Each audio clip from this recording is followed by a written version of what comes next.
Last week, I went 10-3 in the money line. A very good week in the money line for me. My only misses were Houston, Washington, and Arizona. Two of those teams, Houston and Washington, I best bet on.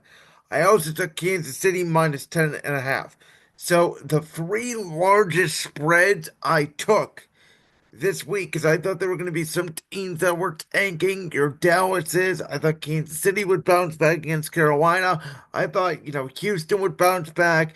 They beat Dallas pretty soundly. I thought they would do the same, even in the divisional matchup against Tennessee. And you can make the real argument here that Will Levis outplayed CJ Stroud in that game. I did hit Tampa minus 5.5. I did hit Philly minus 2.5 to sort of save our best bets from being a complete disaster. Here's where we're at. In the money line, I'm 118 and 61 on the year. Last year at this time, I was 123 and 57. Again, just based off, the different bye week numbers and all that, I'm taking a look at the loss column right now. We are 4 games back in the loss column. We can make that up. Four best bets. Again, after going another 2 for 5 week, we are now 35 for 60 on the year. Last year, I was 39 for 59 with one push. So again, 4 picks also off best bets. Going to be very hard to make that up, especially when I had a bunch of 3 for 5 and 4 for 5 weeks down the stretch last year. So I'm a little bit worse. This week basically killed us. We were on track to do as good or top last year. Again, I thought last year I had one of the better year picking games. This year, I've regretted some picks. Admittedly, I knew there were some spreads I shouldn't have taken that I did. There were some that I wanted to take that I didn't have the courage to take that I should have.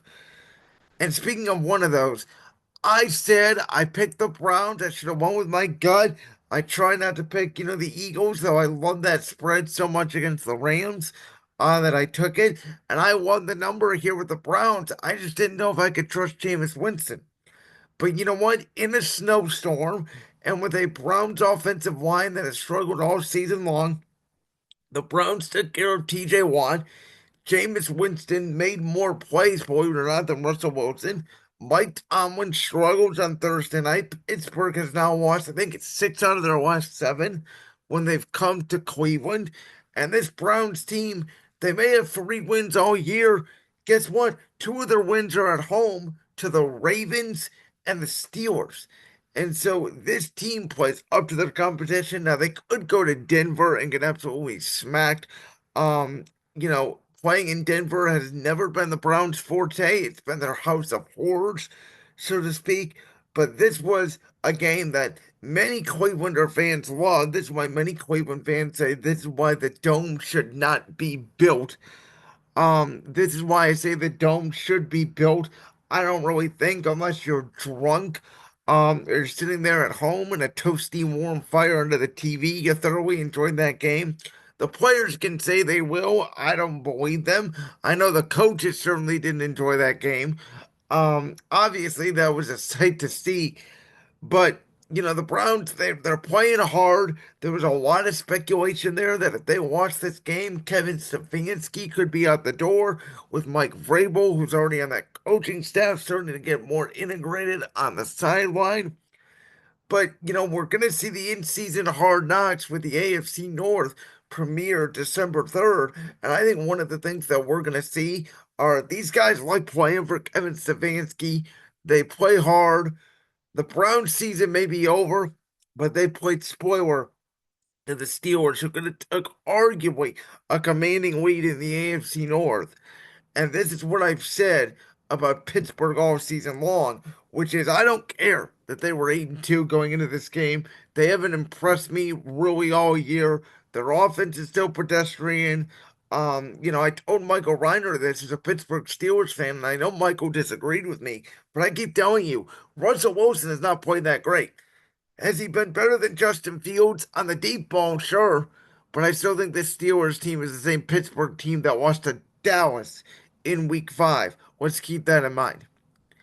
Now, Miami.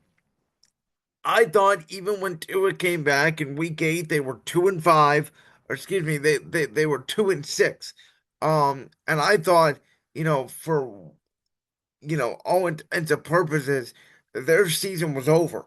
And they came out and they got that big win against the Rams on a Monday night in SoFi that completely turned their season around. They picked up wins against the Rams, now the Raiders, and now the Patriots. With that being said, yes, Tua is hot. And, we talked about this when Tua went down with the injury in week 2. Why the Dolphins did not have a game plan, I don't know. I was one saying he probably should retire, but I'm not going to tell him to retire because it's his decision. Football is a very violent sport. Football players are the most prideful athletes, I would say, out of any athlete on the planet, maybe even more so than an Olympic athlete. Football has this weird brotherhood about it where there are players like, Emmanuel Acho and Dan Orlowski and Shannon Sharp that are on TV basically telling guys like me that we don't know anything because we have never played the sport. So football's a weird sport. I did say going into it that, New England's been feisty the last couple of weeks. I did not know how they would play. But I also said Mike McDaniel, believe it or not, has owned New England during his tenure as Dolphins head coach. The latter was proven correct. Miami wins it 34-15. Christian Gonzalez had a nice fumble return for a touchdown. Besides that, Miami 24-0 in the second quarter, regularly dominated and pulled away. Again, that game against Thanksgiving at Green Bay, Tua going into the cold, that will be a true testament to me to see if the Dolphins are back and worthy enough to compete in that AFC wild card picture. Okay, let's get to Kansas City because obviously there's a lot of questions there on the horizon with the Chiefs, who only win the game 30-27. Again, I thought they would cover the 10.5. They did not. And listen, the Chiefs are the Chiefs. I still think they should be the favorites to win the Super Bowl this year until somebody knocks them out of the playoffs. I can't say otherwise. Yes, it's been not the greatest year for Travis Kelce. And no, DeAndre Hopkins over the last couple of weeks has not been involved as much. But they're getting Isaiah Pacheco back. Kareem Hunt has been slowed down over the last couple of weeks. That should be able to help them out in the run game. They take on their arch rival Raiders on Black Friday, who are now obviously down Gardner Minshew for the rest of the year. Aiden O'Connell has a broken finger. It looks like it's probably going to be Desmond Ridder for the Raiders, who are completely free falling and are right there with the New York Giants for the #1 pick in the NFL draft. Um, what's Kansas City's a weird team, right? Their defense gave up 27 points to Carolina. That should be concerning because, they haven't given up near 30 and, whatever it was, 20 something games, 30 something games. And here they are. Their defense is leaked oil in the last couple weeks. Bryce Young had time in the pocket. He made some beautiful throws down the field. Carolina was moving the football the whole game. It really felt like a track meet. But I think for the Chiefs, they're back-to-back Super Bowl champions. It's hard to get up for a game against a team that you are obviously superior to. There should be no panic, in my opinion. If you're in Kansas City, I was more impressed by Carolina and their ability to move the ball. And Bryce Young, since he came back from his benching, where Bryce Young seriously looked like after 1.5 years in Carolina, his career may be over. All of a sudden, Dave Canales has found something with a former #1 overall pick. I said this a couple weeks ago, and I don't think many people wanted to believe me, but I said CJ Stroud was having a sophomore slump. He has not played well, in my opinion, all season long. I thought the best he played all year was that first half against the Lions, the game they blew a couple weeks ago. To me, and I've said it, Joe Mixon at 18 yards. This offense is a Joe Mixon dependent offense. Yes, Nico Collins puts up a lot of stats, and Stroud was playing better than what he is at this point when Stephon Diggs was in there.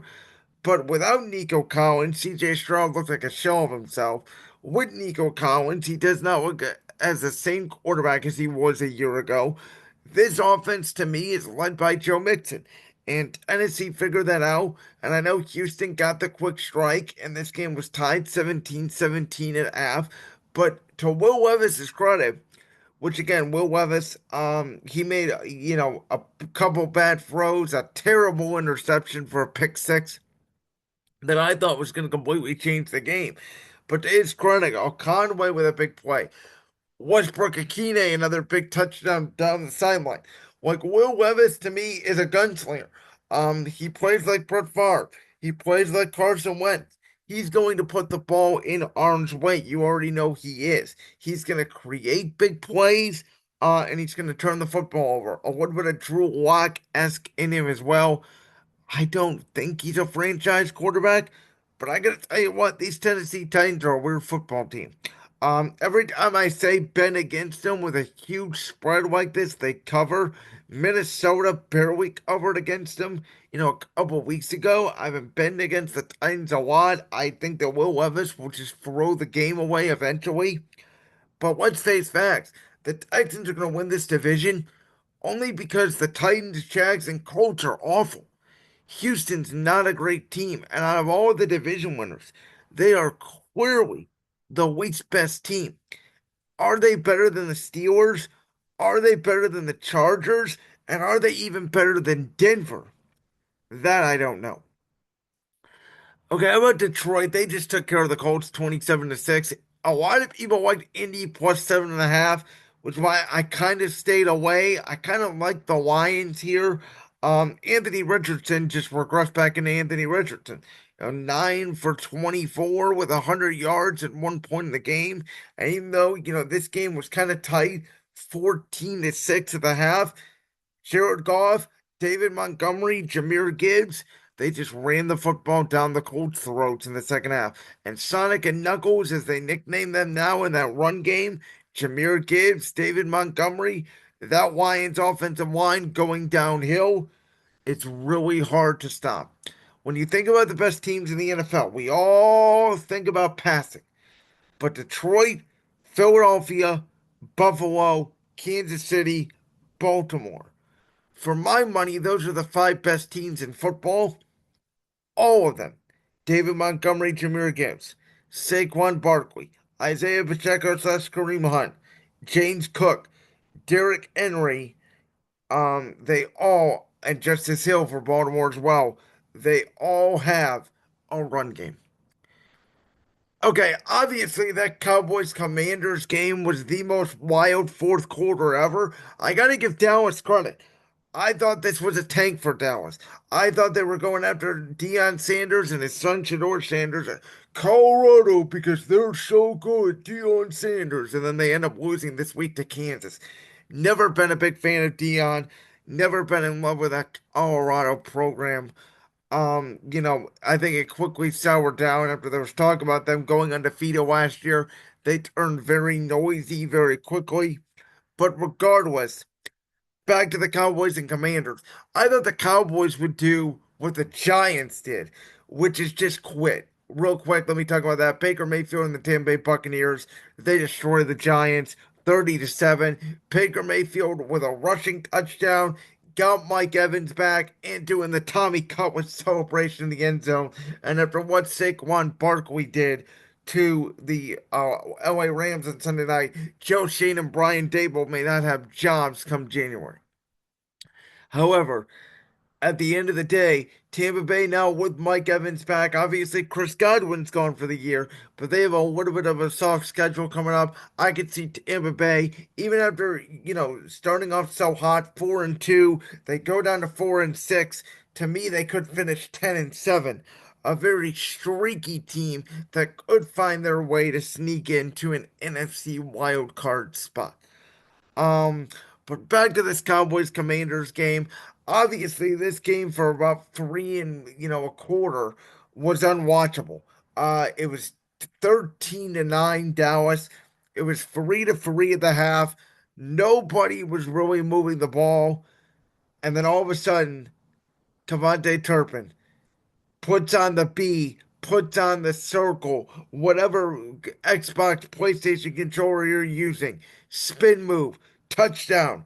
Commanders get another Hail Mary of sorts with that Jaden Daniels front to Terry McLaurin if the Cowboys tackle him inbounds. The game is over. No, it's not. Austin Seibert lines up for the extra point, and he shanked it. The onside kick occurs. Dallas picks it up and takes it all the way to the end zone in a wacky sequence to get us to 34-26. And then on the ensuing kickoff, Austin Eckler pretty much gets concussed. He gets smashed to the ground, which was a big loss for Washington because Brian Robinson, their other running back, also got hurt in the game. And, I was listening to Colin Cowherd and Jason McIntyre the other day, and this was right before the Commanders took on the Philadelphia Eagles on that Thursday night. And they talked about the Cliff Kingsbury first half effect, which is when Cliff was in Arizona during the first half of the season. Remember how Arizona would always get off to these fast starts, and then in the second half, they'd melt down? The same thing is happening to Cliff Kingsbury's offense in Washington. And, Jaden Daniels is not the same quarterback he was the first half of the year. And with Denver's victory over Vegas 29-19 and Bo Nix playing incredible again, Bo Nix, in my opinion, has overtaken Jaden Daniels as the rookie of the year. Obviously, Vegas, they don't have a quarterback. Gardner Minshew goes down in the game. Like I said, Desmond Ritter, who was on the Cardinals practice squad at one point this year, didn't even start the year on a roster when he was the Falcons starting quarterback a year ago, which to me shows you what the league thinks of Desmond Ritter. The Raiders are done, and I think that my partner over at Championship Ranks, Josh Unger, may have been right. I think Denver may end up being a playoff team. That may have been Unger's best pick of the entire football season. Josh, I'm giving it to you here, especially if they beat Cleveland the way Cincinnati has lost games this year, and I think the Colts are done. And again, I don't know about Miami. They got some tough games left on the docket here. I think Denver may be a legitimate playoff team, and I think the Chargers may make it as well. We may get three teams out of that AFC West. Obviously, then I think, Baltimore, um, and Pittsburgh would make it out of the North, and then you got, in my opinion, what will be Buffalo and Houston out of the South. Those are probably your seven AFC playoff teams. But I digress. The Commanders have returned 7-2, lose a heartbreaker to Pittsburgh, lose to Philadelphia, lose to Dallas. They're now 7-5, regressing back to the mean a little bit. And obviously, Philadelphia with a big win. They now have a 3-game lead and pretty much a 4-game lead because they already beat the Commanders already this year in the NFC East, with 6 games to go. So the Commanders to me are pretty much going to be locked in as a wild card spot in the NFC, probably the sixth seed. Obviously, with the way the NFC North is going, but with Green Bay right there, with them having 3 losses, they could also be the seventh seed with Minnesota as the five, or vice versa. So, very interesting going on. And I got to tell you what, if Dallas wins this Thanksgiving against the Giants, and the Commanders suffer another loss, or something happens in there with San Francisco, who's got Buffalo, if they lose, the ball bounces Dallas's way. Their season is not quite over. It was a wild game, and I got to give credit to Mike McCarthy for getting his guys ready to play. Okay, I thought the Bears were done. Then they got a touchdown to DJ Moore. Then they got an onside kick by not kicking the ball 10 yards and going off the Vikings defender's leg. And the Bears, they go to overtime. And it's a miracle. And then they lose when getting the ball first. The Bears. Caleb Williams has played better with Thomas Brown as his offensive coordinator. They're getting the football out of his hands more. He's running the ball a little bit more. We talked about this a little bit last week, but it's still way too many pass attempts. This team's not using DeAndre Swift and Johnson, their other back in the backfield, enough. Like the way Minnesota is using Aaron Jones. Nice run pass mix here. And the nice thing for a Vikings fan here, if you're a fan of that team moving forward, is, Justin Jefferson in this game had 1 catch for 7 yards, and you still put up 30 points. We talked about it going into the year. the weapons this team had with Justin Jefferson, Jordan Addison, who had a big game, TJ Hawkinson, who is now finally back at tight end, even Naylor scored a touchdown tight roping down the sideline, and you add in Aaron Jones, who got in the end zone as well. And this Vikings team has plenty of weapons. Brian Flores, who's a very good defensive coordinator. Week to week, I don't think you're going to know exactly what you're going to get from this Vikings defense. Caleb Williams, I thought, played one of his best games as a pro, especially in the second half, wheeling and dealing to get the Bears back in the game. And again, I think this will be a real learning experience for Caleb Williams going forward, as hopefully the Bears finally get the right OC and the right head coach, a lot like what Justin Herbert got in LA to get them back on track. I already talked about how impressed I was with Denver and their win over Vegas, so I'll move on to Arizona, who I was equally unimpressed with, as impressed as I was with the likes of Denver. Um, you know, Arizona White and Egg. I know Seattle, Lumen Field historically has been a tough place to play, not so much this year. And this game, you take away that horrible pick six by Kyler Murray, which was a great play by the DB Kobe Bryant. This is a 9-6 game. Geno Smith, he did lead them on a couple of drives, including a great play to Jackson Smith and Jigba. And Mike McDonald, after early in the season, really struggling with that defense. All of a sudden, the last couple of weeks, the Seattle defenses came on. And don't look now, but the Seahawks, who are returning 3-0 and look dead, in my opinion, they went from 3-0 to 4-5, not playing very good football. They've won two straight divisional games against San Francisco and Arizona, who, were looking like they were the top two dogs in the division. And now all of a sudden, Seattle is.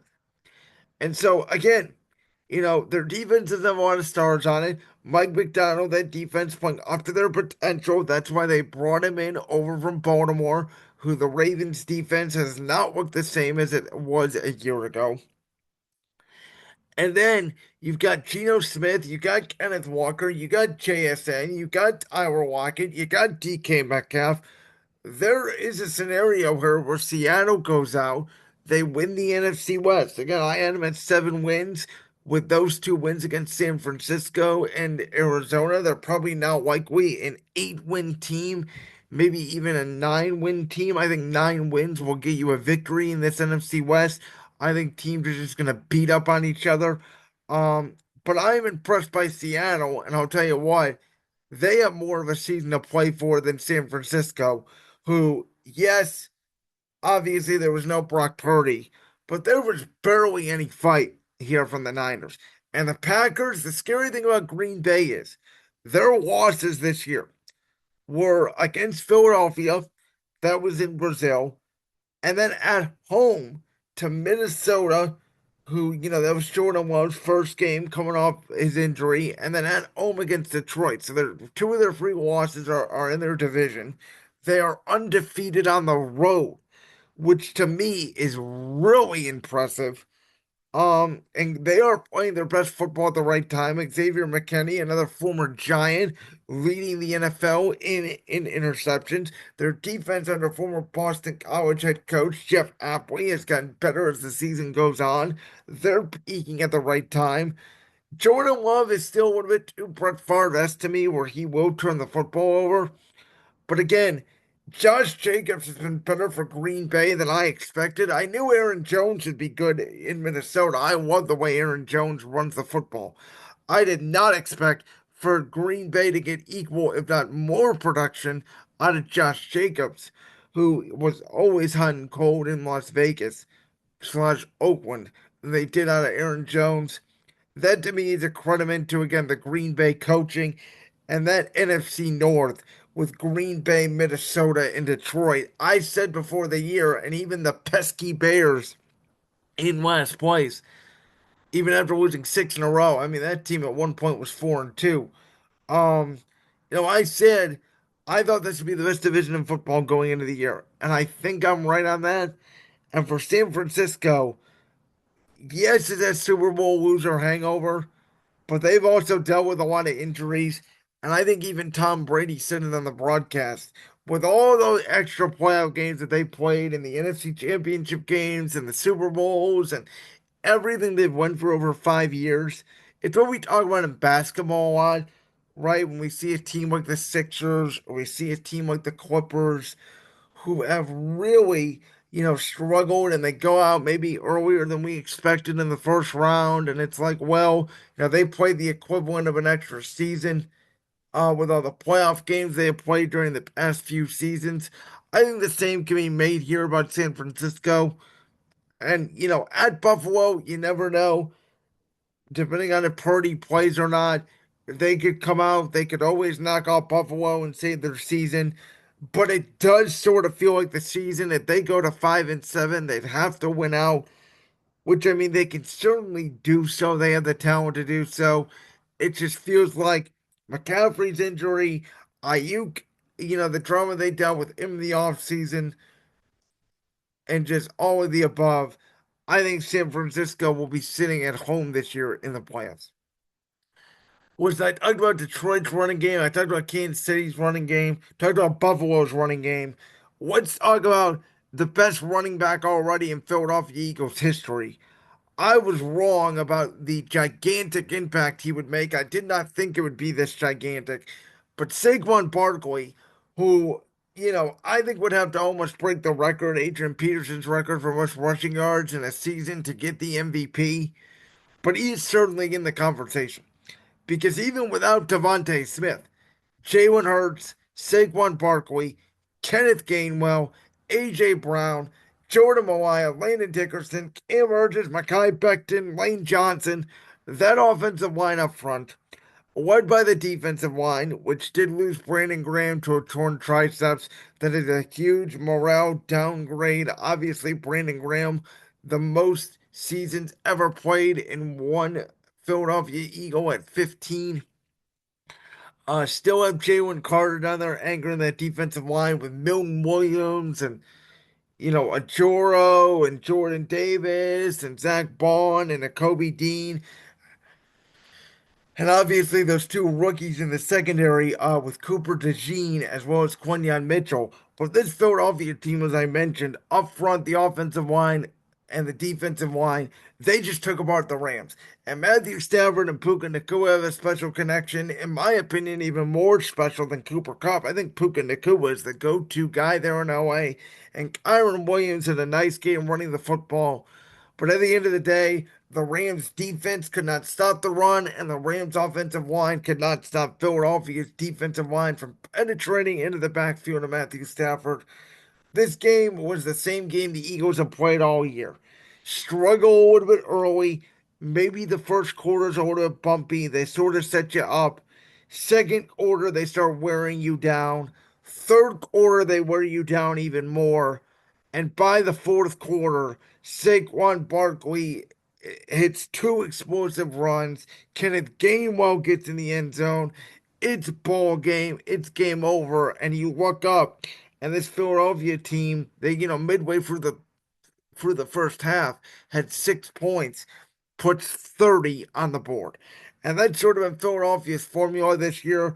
They're not playing in close games as much. It's not wearing down on people. The offense seems to have more in sync and more in rhythm as the game goes on. Jalen Hurts not turning the football over. They're running the ball down people's throats. They're getting pressure on the quarterback. It's a formula to win a lot of games. And for the Rams, their team is again Matthew Stafford, Puka Nacua, Cooper Kupp dependent. If those three guys are in sync, if Stafford has time, if they get leads, they can win games. And Philadelphia has owned Sean McVay and this Rams offense since the Rams have came back out to LA, since McVay has became the head coach. They have never lost to the Rams in LA since the Rams have been back.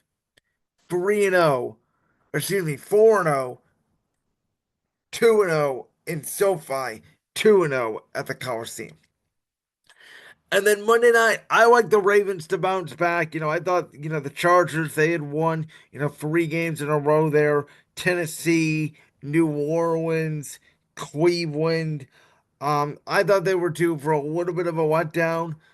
And for Baltimore here. Obviously, after that loss to Pittsburgh, I thought they would bounce back. Lamar Jackson had a little bit of a slow half, and just like Philadelphia did, just like Detroit did against Indianapolis, just laid on Derrick Henry, and then Justice Hill with the change of pace back there.